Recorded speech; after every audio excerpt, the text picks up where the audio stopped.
Okay, guys, welcome to something new I'm trying here. Putting together a 2017 tutorial series that'll hopefully cover some of the everyday tasks that we undertake and will allow you to essentially look over my shoulder to see how to do certain tasks um, and see, firsthand with the added benefit of being able to rewind and play things over if you need to. This particular video is going to be on the new 2017 AMS Data Hub that I put together for the group. This is a kind of evolution of the sheet that we were using last year. The difference between this sheet and last year's sheet obviously is this sheet is specifically for data download. This sheet contains some or all of the data that you will need broken down by category for your projects for working your circuits this year. So I'm just going to give you just an overview of it. It functions just like any other smart sheet. You guys are familiar with the way, many of you, with the way that Smartsheet works by now. Each one of these categories, forgive my colors here, I don't have that many available, but I'm trying to break it down a little bit and make it a little bit more understandable here visually. Each category has a pull down menu. You can see the plus signs here. Each one of these menus pulls down to reveal some rows that contain downloadable material. Of course, you'll remember that Smartsheet downloads are available by accessing the paperclip columns here to the left. This information here in the primary column is just information only. You can't really click on this and download anything, but the idea is you have all the data that you need for your circuits in one place, easy to access. You just need an internet connection, which if you're watching this video you probably have one. So typically what you'll do is you'll access the sheet once you're shared to it. I haven't sent it out to the group yet, but you'll access the sheet by going to your Home tab, and once you go to your Home tab you'll go to your Sheets, and this particular sheet, mine's going to look different than yours because I have a different setup. Incidentally, you can customize this to organize it how you see fit. But that sheet will be under your Sheets folder, and you'll see the 2017 AMS Data Hub. And once you click on that, of course, it opens it up, and you'll have access to everything that you're seeing here with me. So just to give you a quick overview of what's here on the sheet, this first line, 2017 sample folder. This is a folder right here. It's a zip folder. If you click on the paperclip and then download, you guys are probably familiar with the download feature right here. You just select the file you want to download and click download selected file. Then it puts it on your computer. That's the 2017 sample folder that has some sample circuit folders that you can just rename the folder. And I'll have a video on, or just a quick video on how to set that up for 2017 work. AMS styles, we have some new styles. Some of the layers that we're using this year we got from a different source. So some of your styles, incidentally, your lines, your line style file. If you try to use your old styles file with the new line data for 2017, it's not. This is 95. It's not going to work. There's my radio going off there. So you can see they're all QML files. When you download them, I would recommend that you download all of them and overwrite whatever you had for last year. You might want to make yourself a new folder and keep the styles that you had last year in an archive folder, just to keep those available should you need to make adjustments to drawings you did in 2016. So of course when you select them all, then Smartsheet is going to ask you to go to Actions, and you say Download Selected Files, and then it's going to ask you to name your folder, and I would say probably AMS Styles. You might even want to say 2017, keep them separate, and then of course you'll download it and then eventually extract the zip file to a location that makes sense. I typically recommend putting these files on your My Documents in your My Documents folder, which we'll go over in future tutorials. So that's how you do that. All of the new styles are here. There's one for roads, there's one for your progress layer, parcel layers, poles, map grid, lines, your power lines, subtrans lines are a little different, and then the counties as well. Excuse me. Um, Next, we've got county lines. That's going to be, your county lines. I have some style files embedded with that, so you should be able to just download the actual counties by state. Download all these files, put them in the zip file, extract to your GIS folder for 2017. West Virginia. These are helpful for determining, as the note says there, determining which parcel layers you'll need, which we'll get to that in a second. County lines, that takes care of county lines. Bid maps. These are the actual PDF bid maps by circuit.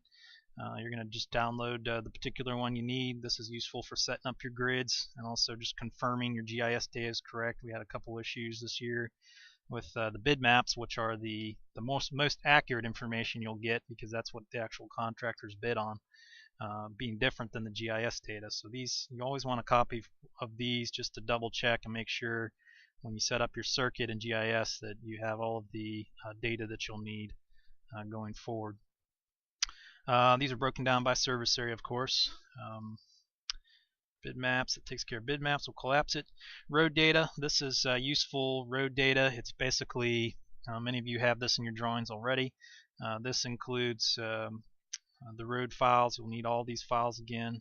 Select them all, download them to the zip file for Maryland, and then of course West Virginia has its own version. And these are useful for creating your maps. All crew maps need to have road data on them in order to keep the crews oriented as to where they are in space on your maps. So that's road data, and we got pole and line data. This is kind of the meat and potatoes of the site here. Of course, this has your all of your data, all of your line data. It's got power lines and it's got power lines and it's got poles for each circuit by service area. And one thing you want to note is that you need to click on the sort by name. The default, it always goes to sort by date. Things will be slightly out of order depending on when I uploaded them, but it's sort by name, and that's going to alphabetize everything and make your life a lot easier. So then you can scroll down and find, if you're doing, say you're doing the Ebenezer Hampshire High here, you're going to make sure that you get all the files. You're going to click on all the files for Ebenezer High, including including the subsidiary files. Ebenezer High. So I'll keep going. Again, we're alphabetized here, so all of Ebenezer High will be in one place. So, once I have all of Ebenezer High selected, then I will of course hit the download selected files. It will create a zip file, which I will then extract in my circuit GIS folder for that particular circuit. And then of course those drawings, then your shape files get attached to the drawing after that, as many of you are already familiar with. But again, the important part of that is sort by name. Otherwise, they'll be kind of out of order alphabetically, and it'll just make it hard to find all the files you need. So pretty simple. Everything's by service area.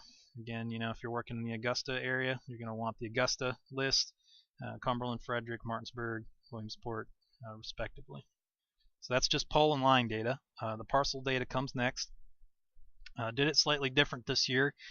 We've got all the parcel data by county, and it is important that you use the parcel data that I've uploaded on this site, even if you have old parcel data from before, because the fields might be slightly different. I edited the fields just to include data that the script will run off of. For instance, we only have one name field that the script will grab for Arborline, even if there's 2 and sometimes 3 name fields. Sometimes there's an odor name 2 and a care of name. Those names will still be in the attribute box, still be in the attributes. Will still have their own columns, but they will be moved to the end of the list. So you'll have 7 layers the script operates off of, and then there'll be a couple columns after those 7 columns that will include just other information that might be useful to you, just looking up property data and figuring out what's what. So just in the same way that you download the other GIS files, you're going to sort by name, and of course all the Allegheny parcel stuff is on the top. It's the letter A. So if I want Allegheny, whoops, I want to select all the Allegheny parcel layers. And you can see, of course, Allegheny parcel. They have different suffixes at the end, but you need all these files. Many of you are familiar with that already. So there's quite a few of them. Just download them all. And oh yeah, look at that. I guess you could just use this button in this case since it's just Allegheny. I did it by county. And the QML file is actually the style file. That's actually included with this parcel file. So when you extract this zip file to your GIS project or your GIS circuit folder, this QML or style file will be included and embedded with these files, and your parcel should show up with our Arborimetrics style, showing the different statuses. So that's pretty much the that's the parcel files. In Maryland, they're all the same. They all have pretty much the same fields. Some of the files are a little bigger than others. We can collapse Maryland. West Virginia is a little bit different. We're still waiting on hearing back from some folks in Grant County and Hardy County. I think we're going to have to shell out some money to get those parcel files, but those are available to us at some point. Berkeley County, Hampshire County, these counties have all of the parcel data. It's not the entire county, but it's all the parcel data that it pertains to 2017 circuit. So if you're working a circuit in Berkeley County, even if you're working multiple circuits, you'll download this one parcel file, and it'll work for every circuit that's in Berkeley County because it includes all areas. If you find some areas that were missed for whatever reason, of course, let me know. But I don't think you will. That pretty much does it for parcel data. Customer data, we've got, again, we're going to the paperclip here. We've got Trev provided these. We've got all of the round one circuits. If you're missing a particular circuit, again, I'm going to sort by name to get it alphabetized. If you're missing any circuits, it looks like we have pretty much everything we need. Let me know. We can get that to you quickly. So that's the customer data. Of course, downloading that is simple as well. And then just some miscellaneous files. We'll collapse customer data. Miscellaneous files, I've got that PDF binder download. If you don't have that, this is the way we combine our 1015 forms at the end of the circuit, our door hangers, our 418s. And also, if you have multiple folks working on a circuit, somebody will need to take the task of combining the manifests into one document. Numerically, in order of the Arbor contact number, of course. With the PDF binder, it's a real simple program to use. Again, we've demonstrated this a couple times to the group. I'll probably do a quick little video on that too at some point. So that pretty much is the end. We'll have I'm making a couple little adjustments to the latest scripts. Maybe by the time you're watching this, all this stuff will be uploaded and good to go. And it's possible that some of these columns might move around a little bit. They might have a slightly different name. I don't plan on changing too much about it. But the scripts will be available here. Still have to make a couple adjustments to those, as I mentioned. And then at the end here, if you have a suggestion, just type it out. Please pick different colors for the sheet. Whoops, sheet. Whatever it is. If you have a suggestion, just put it on there. And of course, any suggestions that make sense, we'll try to do what we can to bring those about.